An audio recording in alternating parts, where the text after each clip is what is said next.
Fi żviluppi dwar il-kwistjoni tal-konċessjoni tal-art ta' Manuel Island, tard tilħad fil-għaxija l-konsorzjum di għalli lest li jidħol f'diskussjonijiet kostruttivi mal-Gvern biex jiġi protett l-interess pubbliku u dak ta' shareholders u l-bondholders tiegħu. Il-konsorzju li kien ingħata l-konċessjoni ta' 99 sena fuq il-gżira minn Gvern Nazzjonista ta' Edefed Kadami 25 sena ilu sansitra rrikonoxxa li l-Gvern attwali esprima x-xewqa li Manuel Island tinbidel f'Park Nazzjonali.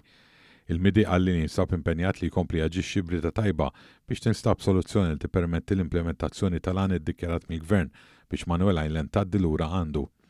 Nhar il-ġimgħa l-Prim Ministru Robert Abela wkoll ħabbar li kien beda jiltaqa' ma' dawk konċernati fil-kwistjoni, inkluż rappreżentanti tal-madwar 30,000 firmatarju tal-petizzjoni biex Manuel Island issir Park Nazzjonali.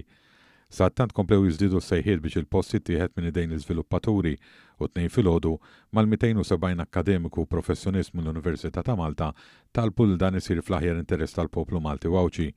Dawn qalu li dan hu mument deċiżiv għal pajjiżna biex tingħata priorità lis sostenibilità ambjentali, is-saħħa pubblika u l-ġid nazzjonali għall-issa u għall-futur. Dan anke fl-isfond tal-impatt serju fil-bidla fil-klima u t-telf tal-biodiversità fil-waqt li jgħin favur is-saħħa mentali u fiżika għat-titjib tal-kwalità tal-arja u żjed spazju miftuħ għall-attività fiżika u l-mistrieħ. Waqt li faħru l-impenn tal-Gvern Laburista bl-investiment tiegħu bla preċedent fil-ambjent, inkluż permezz tal-allokazzjoni ta' 700 miljun euro għal dan il-għan, saħħu kif ir-realtajiet ta' pajjiżna nbidlu minn 25 sena ilu meta Gvern Nazzjonalista tal-konċessjoni fuq l-art ta' Manuel Island.